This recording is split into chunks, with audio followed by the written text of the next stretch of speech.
자, 오늘 아이린님 금요일 독서 한번 시작해 보도록 하겠습니다. 스틸리스고요. 더 나은 삶을 위한 행동의 기본 원칙. 위대함의 본질은 덕이 충분하다는 인식이다. 덕이 충분하다. 마르쿠스 아우렐리우스는 무수히 많은 자의 수식어를 만들어낸 것으로 유명합니다. 자, 그 중에는 꼿꼿한, 겸손한, 솔직한, 분별이 있는 협동적인 것과 같은 단어가 포함되어 있는데 이 모든 특성이 당시 황제였던 그에게 도움을 주었습니다. 자의 수식어를 열거한 목록에 덧붙일 수 있는 단어는 이외에도 굉장히 많습니다. 정직한, 인내하는, 배려하는, 상냥한, 용감한, 차분한, 건실한, 관대한, 너그러운, 공정한 같은 것들이 그렇습니다. 그러나 이 모든 수식어가 기반으로 두고 있는 단어 하나가 있는데 바로 덕입니다. 스토아 학파에서는 덕을 최고선, 성은 본음이라고 여겼으며 덕이 모든 행동의 원칙이 되어야 한다고 믿었습니다. 행동의 원칙, 덕은 거룩한 게 아니라 일상생활 속에서 시민의 우수성과 도덕성을 드러내는 것이며 우리 영혼에서 우러나 행동을 통해 현실화되는 청렴 강직이다. 덕이란 무엇일까? 일상생활 속에서 맞아요.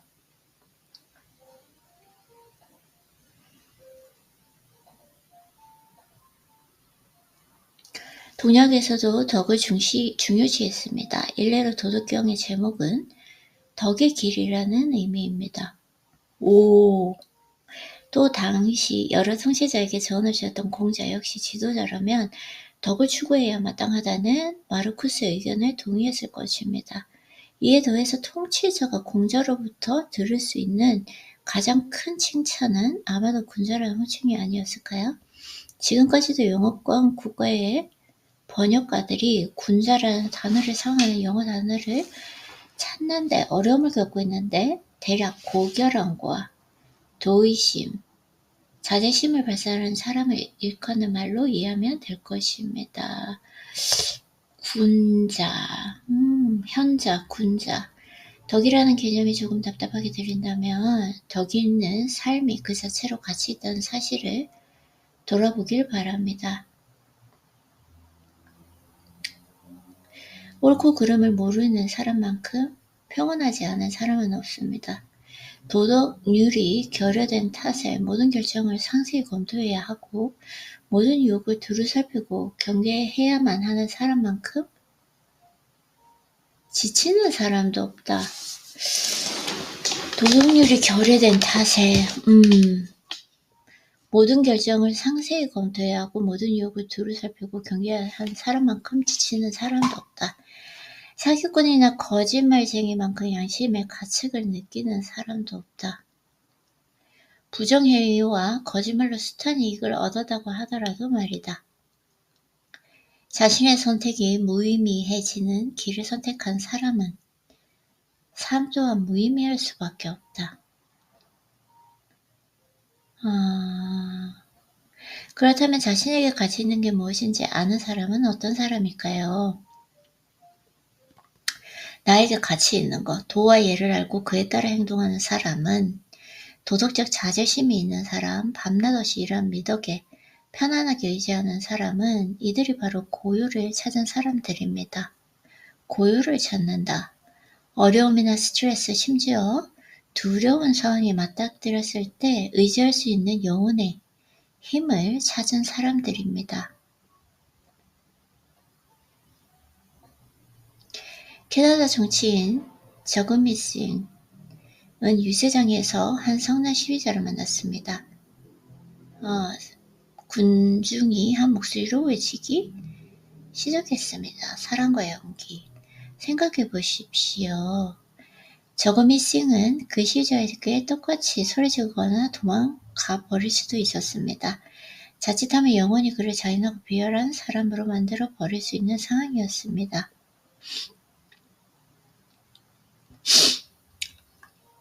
그는 상대방과 똑같이 행동하고 싶은 마음이 들었을 수도 있었지만 오히려 침착함을 유지했습니다. 그리고 사랑과 연기라는 두 단어를 되새김으로써 정치 생활뿐만 아니라 생명의 위협을 느꼈을 수도 있는 상황에서 다시 중심을 잡고 일어설 수 있었습니다. 상황이 달라지면 그에 걸맞는 덕과 자애의 수식어를 찾아야 합니다. 힘든 일을 해야 하는 상황이라면 스스로에게 힘과 용기라고 거듭 말해보십시오.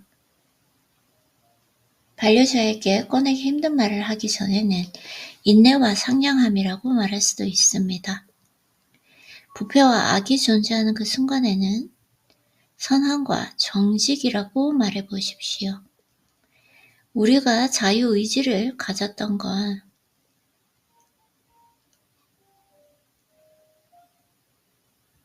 주어진 생을 선하게 살지 악하게 살지 우리 스스로 결정할 수 있는 선택권이 우리에게 부여됐다는 의미입니다. 우리가 자유의지를 가졌다는 건 주어진 생을 선하게 살지 악하게 살지 우리 스스로 결정할 수 있는 선택권이 우리에게 부여됐다는 의미입니다. 우리는 스스로 어떤 기준을 지키며 살지 무엇을 중요하고 고귀하고 훌륭한 것으로 여길지 선택할 수 있습니다. 어떤 기준을 지킬지 그리고 우리의 선택은 우리가 평화를 경험할 수 있을지의 여부를 결정합니다. 우리가 자유의지를 가졌다는 건 주어진 생을 선하게 살지 악하게 살지 우리 스스로 결정할 수 있는 선택권이 우리에게 부여됐다는 의미입니다. 우리는 스스로 어떤 기준을 지키며 살지 무엇을 중요하고 고귀하고 훌륭한 것으로 여길지 선택할 수 있습니다. 그리고 우리의 선택은 우리가 평화를 경험할 수 있을지의 여부를 결정합니다. 그렇기 때문에 우리 모두 가만히 앉아서 돌아보는 시간을 가져야 합니다.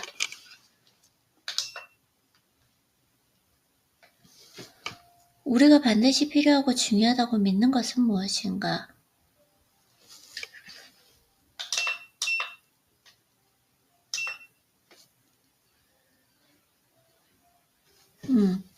우리가 반드시 필요하고 중요하다고 믿는 것은 무엇인가? 우리의 삶은 진정 무엇을 위한 것인가? 그렇기 때문에 우리 모두 가만히 앉아서 돌아보는 시간을 가져야 합니다. 우리가 지지하는 것은 무엇인가? 우리가 반드시 필요하고 중요하다고 믿는 것은 무엇인가? 우리의 삶은 진정 무엇을 위한 것인가? 뼛속 깊은 곳, 심장 깊은 곳에 그 답이 있습니다. 다만 경력을 쌓아 세상에서 살아남아야 하는 현실과 분주한 일상이 우리 자신과 자기 인식 사이에 자꾸만 끼어든다는 것이 문제입니다. 공자는 덕이 북극성과 같다고 말했습니다. 항해자에게 길을 안내할 뿐만 아니라 주변 사람들을 끌어들이는 역할도 하기 때문입니다. 역사에서 쾌락주의자라고 부당하게 낙인 찍힌 에피쿠로스는 덕이 행복과 평온으로 가는 길이라는 걸 알고 있었습니다. 사실 그는 덕과 쾌락이 동전의 양면처럼 때려야 뗄 수 없는 존재라고 믿었습니다. 덕과 쾌락. 분별 있게 고결하게 정당하게 살지 않으면서 즐겁게 살기란 불가능하고 역으로 즐겁게 살지 않으면 분별 있게 고결하게 정당하게 살기란 불가능하다. 즐거운 삶을 살고 있지 않은 사람은 분별 있고 고결하고 정당한 삶을 살고 있는 것이 아니며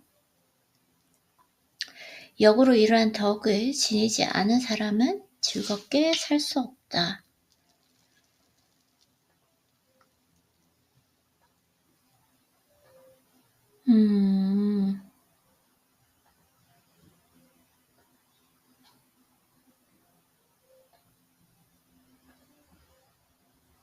즉 덕이 있는 곳에 행복과 아름다움이 존재합니다. 덕이 있는 곳에 나의 행복과 아름다움이 존재한다. 공자는 말했습니다. 군자는 침착하고 덕이 있으면 행복하고 아름답다.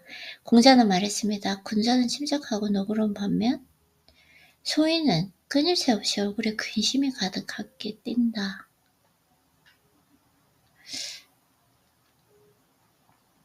스토아 사상가인 세네카 역시 우리처럼 모순 동물이었습니다.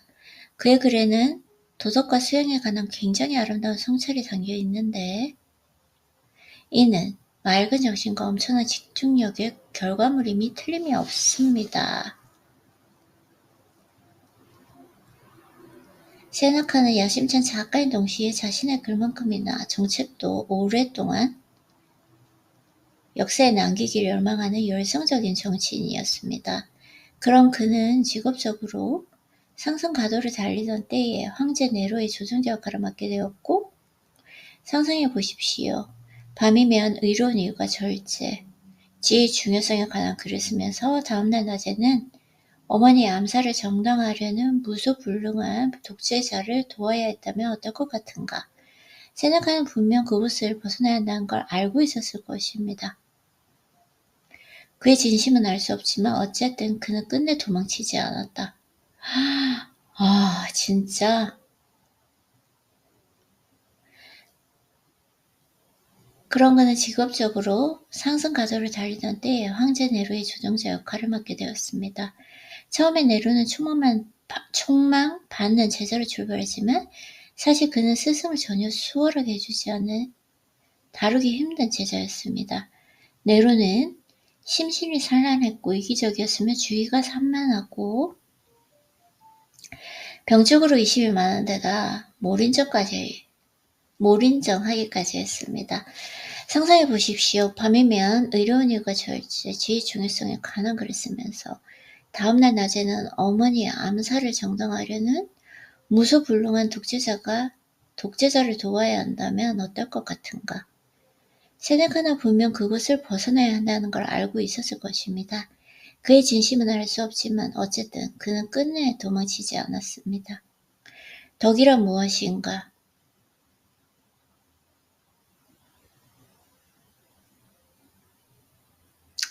세네카는 생각했습니다. 진실함에 흔들림 없는 판단.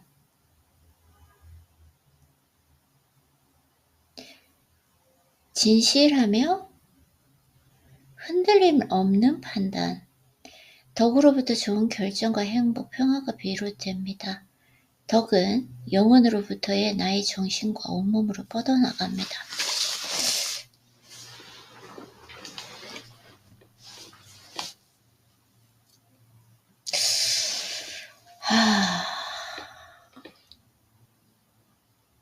끝내 도망치지 않는다.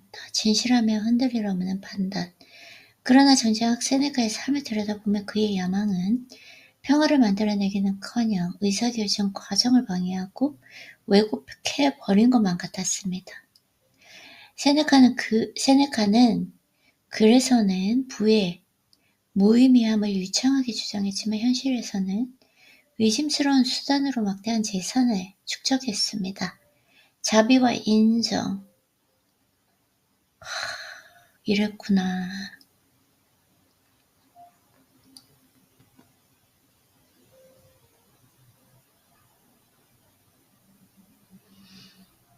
세네카는 그래서는 부의 무의미함을 유창하게 주장했지만 현실에서는 의심스러운 수단으로 막대한 재산을 축적했습니다.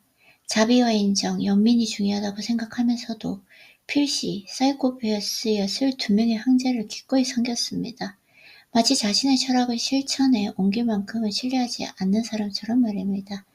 세네카는 덕을 갖추면 충분히 먹고 살 수 있으리라는 사실을 전적으로 받아들이지 못했습니다. 그보다는 돈, 권력, 명예가 훨씬 더 절박했던 것으로 보입니다. 와, 이거 완전히 세네카라는 분이 이분의 글만 읽었기 때문에 스토아 철학? 전혀 생각하지 못했어요. 이런 삶을 살았다는 것을. 이러한 선택 탓에 그는 허구한 날 밤잠을 이루지 못했고 심각한 도덕적 딜레마에 빠졌습니다. 그리고 결국 죽음으로 그 대가를 치렀습니다. 서기 65년 네로는 자신의 스승이었던 세네카에게 등을 돌리고 그에게 자살을 강요했습니다. 거짓말과 속임수를 일삼는 등 남에게 끔찍하게 대하고도 성공할 수 있다는 것은 분명한 사실입니다. 어쩌면 그게 정상에 오르는 빠른 방법일지도 모릅니다. 그러나 그 길을 택하면 우리는 자존감뿐만 아니라 안전까지도 희생해야 합니다. 이상한 소리로 들릴 수도 있지만 성공하고 싶다면 덕을 쌓는 편이 훨씬 더 빠르게 목표하는 바를 이룰 수 있고 그 성공을 오랫동안 지속할 수 있습니다. 성공하고 싶다면 덕을 쌓는 편이 훨씬 더 빠르게 목표하는 바를 이룰 수 있고 그 성공을 오랫동안 지속할 수 있다. 맞아요. 덕이란 거. 어떻게 그럴 수 있을까요? 인정을 받기 위해서는 타인에게 의존할 수밖에 없습니다. 부자가 되려면 반드시 사업 기회가 있어야 합니다. 목표를 향해 가는 길은 독재자에 의해서 방해받는 것만큼 사소한 날씨 때문에도 쉽게 가로막힐 수 있습니다. 그러나 덕은 어떠한가? 무엇이 옳은지 아는 것으로부터 당신을 막아 세울 수 있는 사람은 아무도 없습니다. 덕과 우리 사이를 방해할 수 있는 것은 우리 자신 말고는 아무것도 없습니다.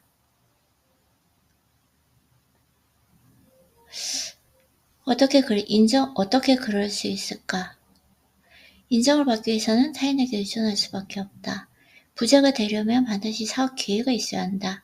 목표를 향해 가는 길은 독재자에 의해서 방해받는 것만큼이나 사소한 날씨 때문에도 쉽게 가로막힐 수 있다. 그러면 덕은 어떠한가? 무엇이 옳은지 아는 것으로부터 당신을 막아 세울 수 있는 사람은 아무도 없다. 덕과 우리 사이를 방해할 수 있는 것은 우리 자신 말고는 아무것도 없다.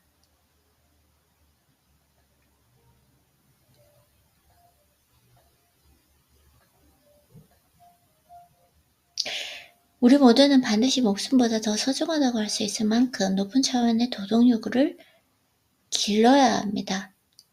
스스로에게 이런 질문을 해보십시오. 내게 중요한 것은 무엇인가? 배반하느니 목숨을 내놓을 만한 것이 무엇인가? 나는 어떻게 살 것이며 왜 살 것인가?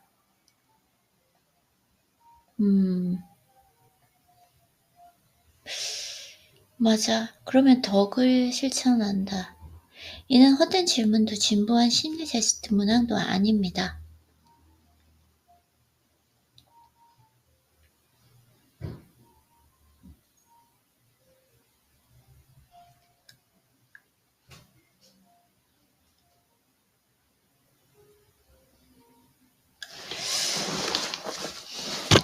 뜨거. 이는 헛된 질문도 진부한 심리 테스트 문항도 아니다. 덕으로부터 생겨나는 고요와 힘을 원한다면 우리는 이 같은 질문을 반드시 대답해야 한다. 잠깐만, 이거 너무 뜨거운 거 아닌가? 그러고 보니까? 괜찮아? 오케이. 이는 헛된 질문도 진부한 심리 테스트 문항도 아닙니다. 덕으로부터 생겨나는 고요와 힘을 원한다면 우리는 이 같은 질문을 반드시 대답해야 합니다. 네로를 섬기라는 요청을 받고서 세네카가 선택의 기록에 섰을 때처럼 인생의 어려운 순간에 처했을 때 덕이 필요합니다. 고대 그리스 사상가 헤라클레이토스는 성격이 곧 운명을 만든다고 말했습니다. 그의 말이 옳습니다. 중요한 시기에 두려움 없이 바른 길을 선택할 수 있도록 우리는 좋은 인격과 강인한 자아의 수식어를 함양해야 합니다.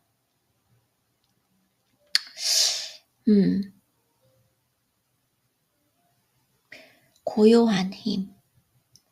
네로를 섬기라는 요청을 받고서 세네카가 선택의 기로에 섰을 때처럼 인생의 어려운 순간에 처했을 때 덕이 필요하다. 고대 그리스 사상가 헤라클레이토스는 성격이 곧 운명을 만든다고 말했습니다. 그의 말이 옳습니다. 중요한 시기에 두려움 없이 바른 선택을 할 수 있도록 우리는 좋은 인격과 강인한 자아의 수식어를 함량해야 합니다. 그러면 다른 모든 사람이 겁을 먹고 유혹에 빠져들 때에도 우리는 덕행을 닦을 수 있습니다. 그러면 어떤 상황에서도 우리는 고요할 수 있다. 그래서 덕이 필요하다. 오케이. 네로를 섬기라는 요청을 받고서 세네카가 선택의 기로에 섰을 때처럼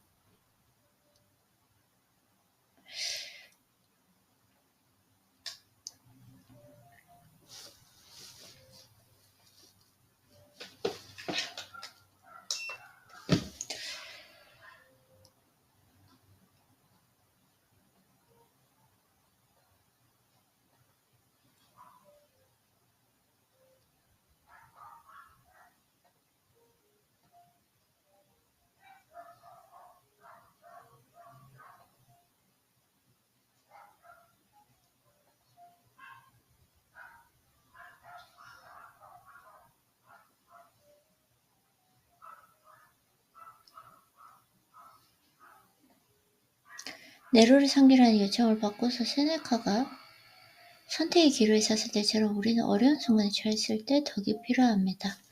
고대 그리스 사상가 헤라클레이토스는 성격이고 운명을 만든다고 말했습니다. 그의 말이 옳습니다. 중요한 시기에 두려움 없이 바른 선택을 할 수 있도록 우리는 좋은 인격과 강인한 자아의 수식어를 함량해야 합니다. 그러면 다른 모든 사람이 겁을 먹고 유혹에 빠져들 때에도 우리는 덕행을 닦을 수 있습니다. 그러면 어떤 상황에서도 우리는 고요할 수 있습니다.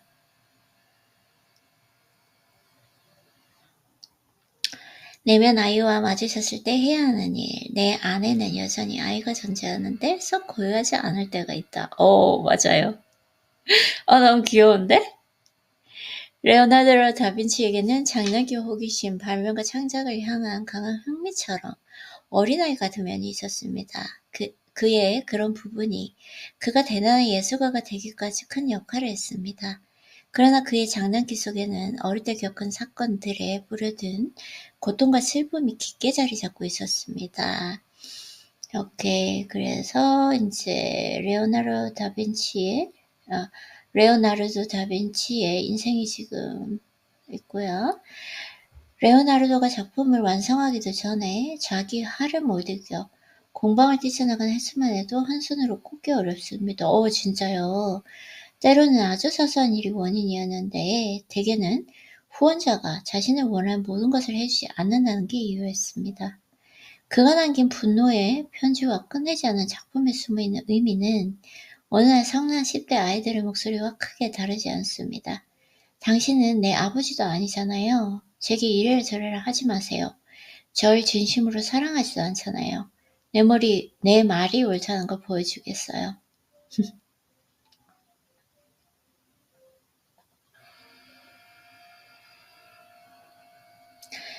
우리 대부분이 어린 시절의 상처를 지니고 삽니다. 누군가에게 부당한 대우를 받았을 수도 있고 끔찍한 경험, 파묻혀 있어서 우리에게 적절한 보호자가 되어주지 못했을 수도 있습니다.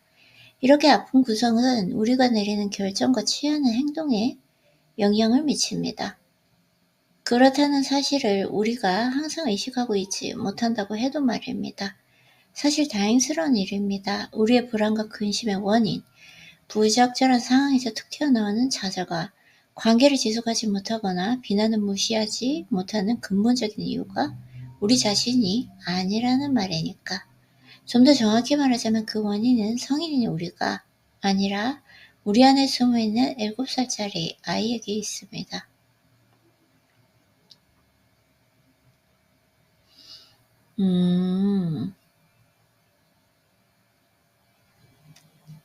무엇 때문이었을까요? 경기 바로 며칠 전에 마약 혐의로 구속된 아버지와 형 때문에 법원에 갔던 것이 화근이었다.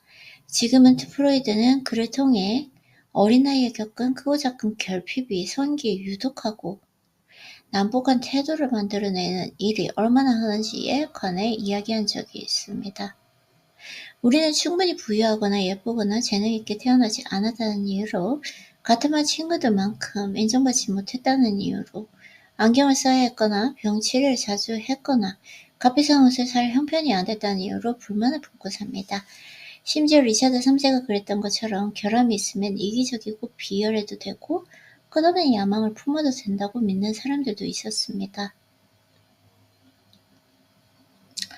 우리 모두는 어릴 때 상처받은 나르시시즘에 대한 보상을 요구하는 것이다. 그러나 상처받은 내면 아이를 보호하겠다고 괴물을 만들어내는 것은 위험한 일입니다. 자신감 없는 렌즈, 불안한 렌즈, 혹사당한 렌즈, 모두 다 틀렸다는 걸 증명해 보이겠어라는 렌즈. 레오나르도가 갖고 있었던 내 아버지가 되어줄래요? 라는 렌즈. 어릴 때 세상을 이해하기 위해 갖게 되는 이러한 왜곡된 렌즈는 우리의 삶을 올바르게 바라보게 하지 않고 쉽게 만들어주지도 않습니다. 그런 식으로는 누가 행복해질 수 있겠어요? 어떤 멍청이들이 나에게 이래라 저래라 하는 거야? 왜 그렇게 나한테 대장질을 못해서 안달이지? 세상이 왜 이렇게 불공평해? 우리는 가끔 누군가의 악의 없는 발언에 발끈해 스스로 깜짝 놀랄 때가 있고 높은 지위에 있는 사람이 우리의 행동을 통제하려고 할 때 성질을 부리기도 합니다. 또는 절대 좋게 끝날 리 없는 유형의 관계의 매력을 느끼기도 하고 잘못했다는 걸 알고 있는 행동에 끌릴 때도 있습니다. 이는 거의 원시적이라고 할 만큼 깊은 곳에 존재하는 감정으로 유아기의 뿌리를 두고 있다는 것이다. 맞아. 아이고, 엉덩이. 앞에 토가 영어 촬영장에 만나는 사람들은 자신의 부모가 아니다 라는 사실을 받아들이기 위해 치료와 자기 반성, 그러한 깨달음을 얻으면 직장에서 논쟁이 줄어들기 때문에 고요가 찾아옵니다. 영어 촬영장에서 만난 사람들을 자신의 부모가 아니라는 사실을 받아들이기 위해서는 치료와 자기 반성, 그리고 어쩌면 배우자의 보살핌이 필요했을 것입니다. 촬영장에서 오가는 대화는 비즈니스적인 것이었고 창의적인 토론이었을 뿐 부모 노릇을 자처하는 어른이들이 아이에게 퍼붓는 잔소리가 아니었습니다. 그러한 깨달음을 얻으면 직장에서 논쟁이 줄어들기 때문에 고요가 찾아옵니다. 생각해 보십시오. 상처받기 쉽고 두려움이 많은 아이의 눈으로 인생을 바라보지 않아도 된다면 인생이 덜 무섭고 편안하지 않겠는가? 우리 스스로 계속해서 보태지 않는다면 우리가 짊어지고 갈 짐이 얼마나 가볍겠는가? 삶의 상처를 치유하기 위해서는 인내와 공감, 진정한 자기사랑이 필요합니다. 틱날하는 다음과 같이 말합니다. 우리의 내면 아이를 바라보고 인정한 뒤 세 번째 마음 챙김 수련으로 해야 할 일은 아픈 감정을 달래고 위로하는 것이다. 이 아이를 조심스럽게 감싸 안는 것만으로도 우리는 우리의 아픈 감정을 달랠 수 있으며 편안한 마음을 얻을 수 있다. 마음 챙김과 집중함으로써 그 강한 감정을 끌어안으면 이러한 아픔을 만든 뿌리를 볼 수 있게 되고 우리가 받은 고통이 어디에서 비롯된 것인지 알게 된다. 그것들의 뿌리를 알게 되면 우리의 고통이 경감될 것이다. 그러므로 마음 챙김을 통해 우리는 바라보고 받아들이고 위로할 수 있다. 어릴 때 받은 상처가 있는지 차분히 생각해 보십시오. 상처를 받거나 배신을 당하거나 예기치 못한 힘든 상황에 맞닥뜨렸을 때 자신이 몇 살짜리의 감정 반응을 보이는지 생각해 보십시오. 그게 바로 당신의 내면 아이입니다.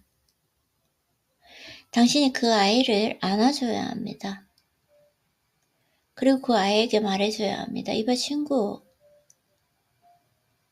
괜찮아. 너가 상처받았다는 걸 알고 있어. 하지만 내가 널 돌봐줄게.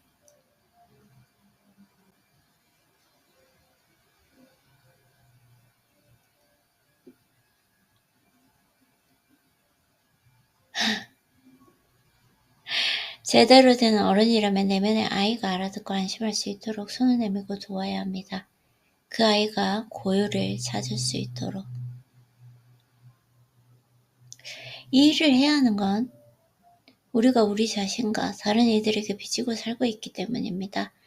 불교에서 말하는 윤회, 즉 대를 거듭하여 이어지는 그 삶의 괴로움의 고리를 우리는 반드시 끊어내야 합니다.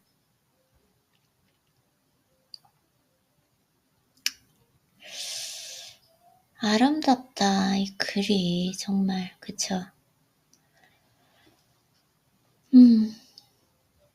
읽었던 기억이 나요. 이게 되게 저에게는 제가 한 5년 전에 이게 지금 원서로 읽었는데 이걸 읽으면서 울었던 기억이 나는데 제대로 된 어른이라면 내면의 아이가 알아듣고 안심할 수 있도록 손을 내밀고 도와야 합니다. 그 아이가 고요를 찾을 수 있도록.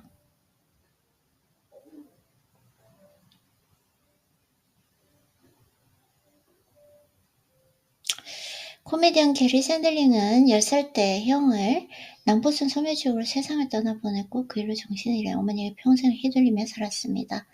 큰 아들을 잃고 정신이 흐려진 어머니는 아들에게 우는 모습을 보이게 될까봐 두렵다며 큰 아들이 장례식에 게리를 못 오게 할 정도로 온전치 않았습니다. 그러던 어느 날 어른이 된 게리는 일기장에 어떤 공식을 적었습니다. 그 공식은 자신의 아픔을 극복하는데 자신의 내면 아이를 치유하는 데 도움을 주었습니다. 프로그램에 참여하며 자신이 멘토나 아버지 역할을 해줬던 많은 이들에게 교훈을 주기도 했습니다. 그가 쓴 간단한 공식에는 우리가 짊어지고 있는 깊은 괴로움을 잠재우고 악순환을 끊어내는 비결이 담겨 있습니다. 더 많이 주라. 내가 갖지 못했던 것을 줘라. 더 많이 사랑하라. 지난 이야기는 묻어둬라. 할 수 있다면 당신도 한번 시도해보길 바랍니다.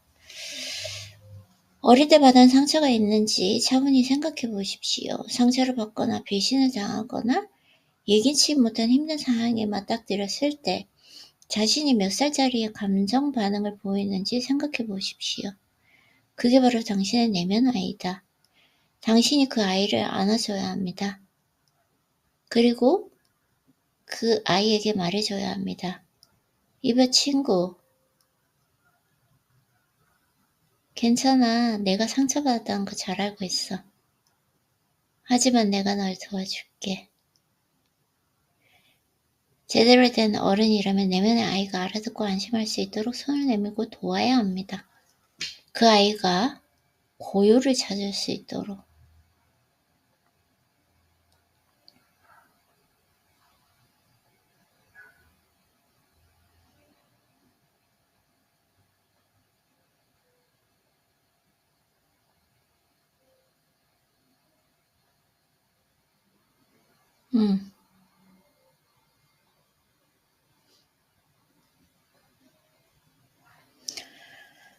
네, 이 정도로 읽고 오늘은 독서 노트를 마쳐보도록 하게요. 수고했어요, 애기님.